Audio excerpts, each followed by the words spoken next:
Hey there. So today I wanted to talk to you about the golden rules of strength training, keeping in mind that these are just the rules that I've come up with through my 10 years of training clients. So the first one is to be safe. So this means talking to your doctor before you engage in exercise. I know that's what everybody says, kind of covers our rear ends, but it is really important just in case you have something going on, especially if you're experiencing any heart palpitations, any pressure in the chest, any chest pain, anything like that. If you are having any joint issues or joint pain, seeing your doctor before you start exercise is going to be really important. Hire a trainer. A trainer is going to help keep you safe. They're going to look at your movement patterns. They're going to tell you what you're doing wrong, and they're going to help you adjust your form. And I'm telling you, if you contact a trainer and you're really honest with them, if you're not looking for a long-term relationship with a trainer, they're going to still work with you.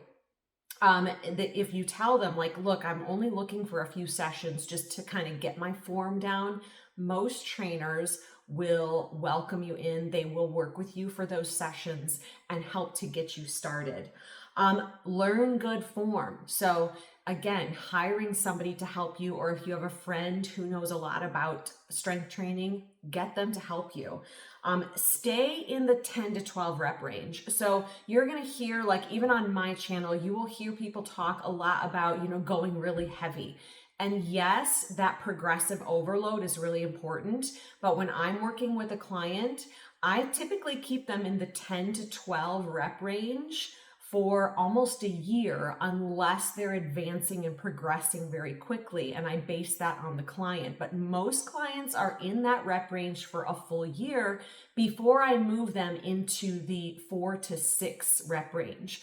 And the reason is because there's really two reasons. Number one, we need to make sure that the movement patterns are correct, and that we build some strength. And number two, the mental aspect of using really heavy weights for that 4 to 6 rep range can be really scary at first. So it's much easier to get somebody started, and you're still going to do really well building strength in the 10 to 12 rep range while you build confidence, while you build your strength, while you practice your proper movement patterns. And stop if it hurts. So again, that's number one. Keep yourself safe. Number two is to follow a plan. One of the biggest mistakes that I see people make is they walk into the gym with no plan. Their workouts change like every time. There's no connection between one workout to the next. So they walk into the gym and they're like, well, what am I going to do today? They don't have a plan. This is also the beef that I have with group classes. It's very hard to practice a program of progressive overload in a group setting because at some point you're probably going to max out on the amount of weight that your trainer is going to want you to use safely in a group situation. And in a lot of cases, group train, like they're just trying to throw something new at you, exciting every time you're there. Normal training or a true strength training is actually quite boring, and we're going to get to that in a minute. So follow a plan. Find somebody who can create a plan. I do this for people. If you are going to work out in your own home gym, if you're going to work out at Planet Fitness, if you're going to work out at your local rec center, if you tell me what equipment you have, how many days you want to work out, I create custom plans for people. So follow a plan. Number three, make sure your plan is built around the big compound lifts, multi-joint compound lifts. So if you're not familiar with strength training, what that means is you want multi-joint exercises that are going to work the big muscles in your body. So that's going to be, there's 5 major exercises, but I usually include a 6th. So the 5 are squat. So that's your lower body push. Deadlift, that's your lower body hinge. Upper body is going to be an upper body push, so that could be a chest press. Another upper body push, that's going to be an overhead press, and an upper body pull. So that's generally going to be a row or a pull down. The 6th exercise that I would add to that is a step up or a lunge, so a single-sided lower body exercise. So those are going to be your big compound lifts. Anything else above and beyond that is gravy. So if you want to get into, like fancy kettlebell stuff, if you want to be doing like crazy, I don't know what, the squat to overhead presses and crazy plank rows and things like that. Even things like side raises, bicep curls, tricep extensions. All of that is what I call accessory work.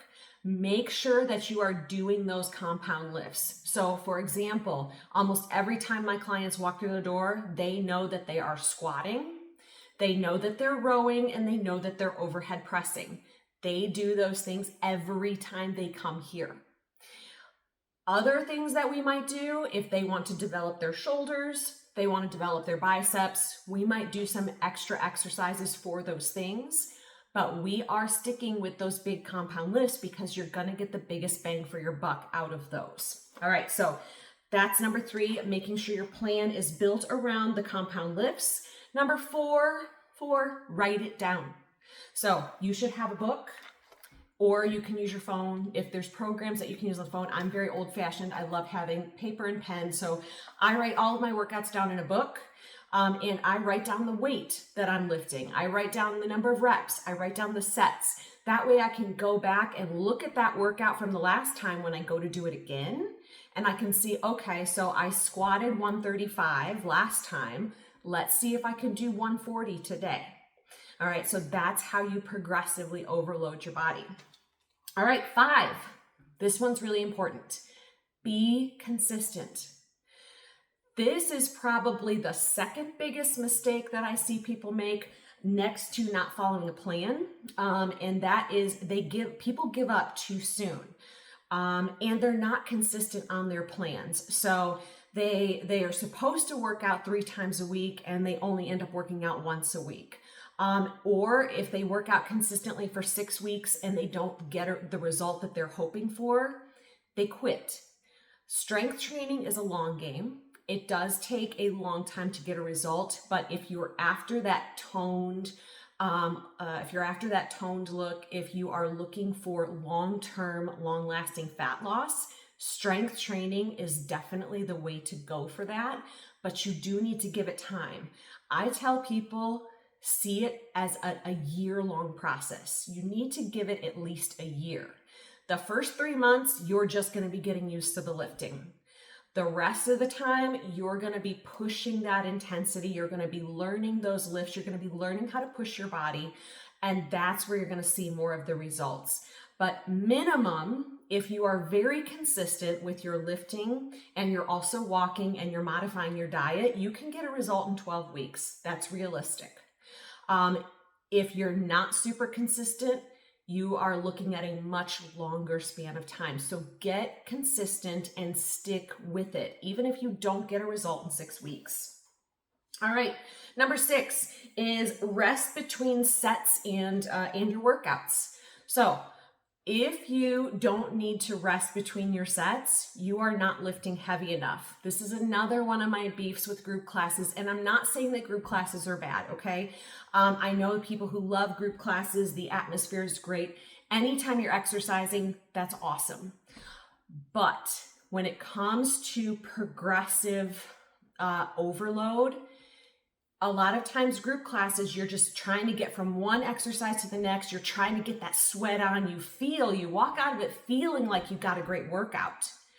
The problem is it doesn't end up being true strength training. So at first, yes, you can build strength in a group class, but in the end, as you build that strength, eventually you're going to get to a point where if you're not taking a rest break and you're lifting heavy weights, you will not be able to keep lifting those heavy weights. So true strength training, you are going to do a very high quality set. That means you're going to be lifting a weight that challenges you for your rep range. So if your rep range is 10 reps on a squat, you're going to feel like those last 2 squats are really hard. And when you get done with that set, you're going to need rest. You couldn't just go right into the next set or even another exercise. You're going to have to sit down or walk around for a couple minutes and you're going to rest. That is true strength training. You have to rest. If you're not resting, it becomes cardio with weights. You also need rest between workouts. So if you're working total body on Monday, you don't want to do it again on Tuesday. You want to wait until at least Wednesday. If you're doing a split, if you do lower body on Monday, you want to do upper body on Tuesday. You don't want to do back-to-back lower body workouts, okay? Number 7, strength before cardio. I'm not a huge fan of doing a ton of cardio, especially if it's high impact cardio like running. People tend to shoot themselves in the foot from a metabolic standpoint. That's a whole other can of worms. I'm not going to go into that. But to get the most out of your strength training, you don't want to detract from it. So separate your cardio and your strength workouts. And on a strength day, if you want to do cardio, do the cardio after you do your strength workout. All right, number 8, continually challenge yourself by increasing demand on your muscles while practicing good form. So this is that whole concept of progressive overload again. You're going to hear me say that a lot, progressive overload. And again, this is probably the 3rd most common mistake I see people make. They come in, they're like, well, I've been lifting for 3 years. And I say, well, what have you been overhead pressing? Oh, 10-pound weights. I said, how long have you been overhead pressing those 10-pound weights? Oh, the last 2 years. Okay, let's give you some 15-pound weights to overhead press today. Okay, so you need to continually, if you want to see continual changes in your body, you have to continually give the stimulus for your body to change. If you're always lifting 10-pound weights in an overhead press, eventually your body says, yep, we're strong enough to do this. I don't have to get any stronger anymore because you've stopped adding the challenge. So you have to continually increase that challenge. Now, sometimes that looks like adding weight. So going from a 10-pound overhead press to a 15-pound overhead press. Sometimes that looks like adding some reps. Sometimes that looks like adding some sets. Usually not all 3 at the same time, okay?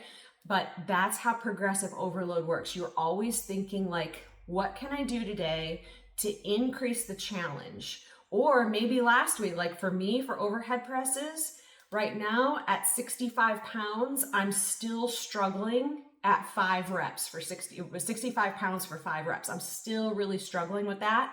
I've been stuck there for like 5 weeks, and that's okay.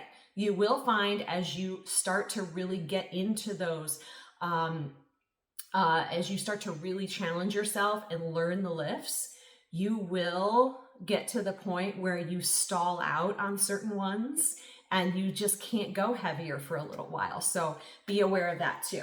So your number 8 being you are always looking for how can I challenge myself just a little bit more during this workout than what I did in the last workout. Number 9, here's that be boring concept. A lot of people have told me, oh, like your workouts, they never change. We always do the same thing. And I'm like, yeah, that's because the exercises you're doing here are going to get you 90% of your result. I'm not going to have you do a whole bunch of fancy stuff. You don't have time for that. If you're only working out twice a week or even just 3 times a week, we're going to do the exercises that are going to get you the biggest bang for your buck. So yes, I'm going to have you squatting every time you're here. I'm going to have you overhead pressing, rowing. We're going to be deadlifting. We're probably going to be doing some sort of a single leg exercise. Those are going to be what are going to get you most of your result. So those are what we're going to work on and focus on the most. So be boring. Make sure that you are pushing on those most important lifts. And number 10 is to feed your muscles. Maybe can't remember what number, 4th or 5th biggest or most common mistake I see women make is that they are underfeeding their muscles. So they're under eating sometimes in calories and almost always in protein. For you to gain muscle and for you to get the toned look you're after, you cannot be under eating. You have to be at least, you can be at maintenance calories, maybe slightly below or even a little bit above on your lift days. but you shouldn't be under eating. And again, this is a whole other can of worms because some women have been under eating for so long, we need to reverse diet them. Some women have been overeating, so we can put them into a slight calorie deficit and they'll see results. But if your goal is fat loss, but you also want to gain strength and muscle, which is really important for bringing up your metabolic rate, you have to feed your workouts. You have to feed your muscles to grow your muscles, to grow your metabolic rate. So, and of course that also comes along with eating enough protein, which most women are not eating enough of. So I hope that you found this helpful. If you have questions, I welcome you to put them down in the comment section, or you can get in touch with me at kellybailey1980@gmail.com. I do write custom programs for my clients. I also see clients face-to-face or over Zoom. So I hope that you found this helpful, and we'll see you later.